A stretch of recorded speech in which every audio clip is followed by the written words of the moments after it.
Hey, welcome back to our broadcast. Have you read about this guy that breaks into the White House, jumps over the fence and breaks into the White House last week? You kind of wonder about our security if you look in terms of exactly what happened. This guy's name, his last name is Gonzalez. He's a Vietnam brother. He's an Iraqi veteran, fought in the Iraqi war, 42 years old. And here's what he does. He goes and jumps over the fence at the White House, climbs up, jumps right over the fence. Now, there's security guards outside of the fence of the White House, inside the fence, up on the roof, cameras everywhere. You can imagine what we assume would be the tight security in dealing with the White House. So Gonzalez jumps over the fence, dashes to the White House, and gets right inside the front door. The president has left just a few minutes before. He probably had to sit there and shake the president's hand as he walked in the door, if that's what he had in mind.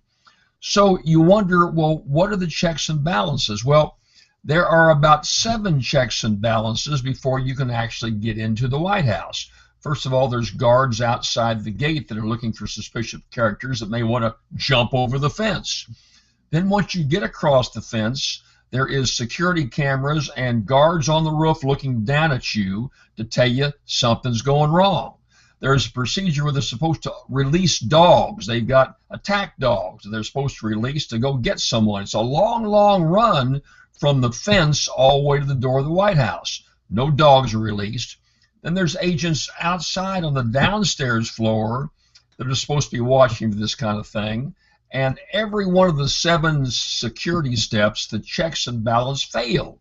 They all fail. The guy opens the door of the White House and walks right in.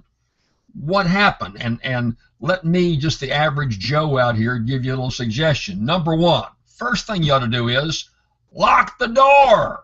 Why are you leaving the front door of the White House wide open? Well, people kind of come in and go, lock the door. If it's a security guy, get a key and open it with a key.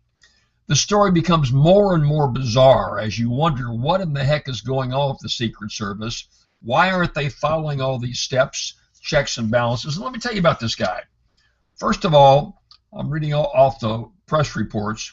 According to a senior Secret Service official, the Virginia State Police alerted the agency in July that Mr. Gonzalez had the weapons and a map with a White House marked in it when he was arrested after a police chase on a highway in Southwest Virginia. Got a map of the White House, loaded with guns, weapons in his car, and he's got a White House with a map right to where the White House is. Duh.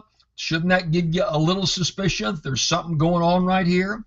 So they interview him, and he was arrested, interviewed, but they said he doesn't really propose a threat.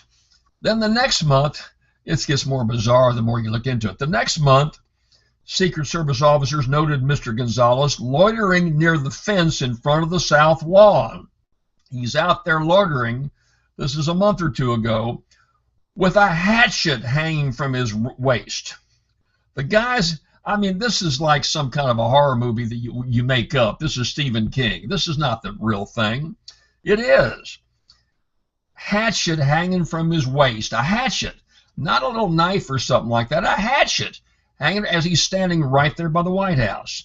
And he said, well, he's going to go on a camping trip, and so no big deal. And so they just let him go. Said he was going to watch the helicopter land, maybe, or there's a helicopter landing.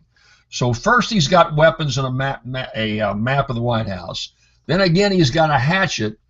Secret Service just don't think it's any big deal. Just no big deal. So then he gets into the White House. 7 checks and balances to stop this guy with the dogs and the sharpshooters and the cameras. He goes right up to the door of the White House, opens the door, and walks on in.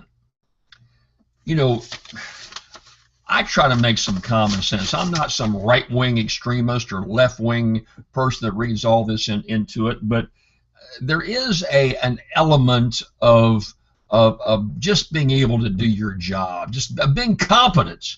You expect the Secret Service to be competent. Maybe one of the 7 files or one of the 7 fails, but all 7 fail? Really, it's 9 because they stopped him twice when they knew he was a threat right at the White House. Hatchets, weapons, maps of the White House. then all 7 steps fail. Nobody releases the dog. Sharpshooters don't see him, or I don't know if they're dozing on their tea break or what they're doing. They don't catch him. And the Secret Service, charged with protecting the President of the United States, failed completely. So they got a new director, Julia Pearson, and she's appearing before Congress this week. She's got a lot of tough questions to answer.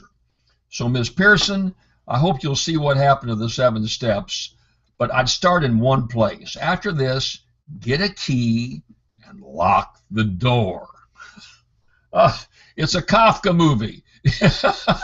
I mean, you got to cry or laugh or something to see how inept these people are. We'll keep talking about it, and I'll be right back.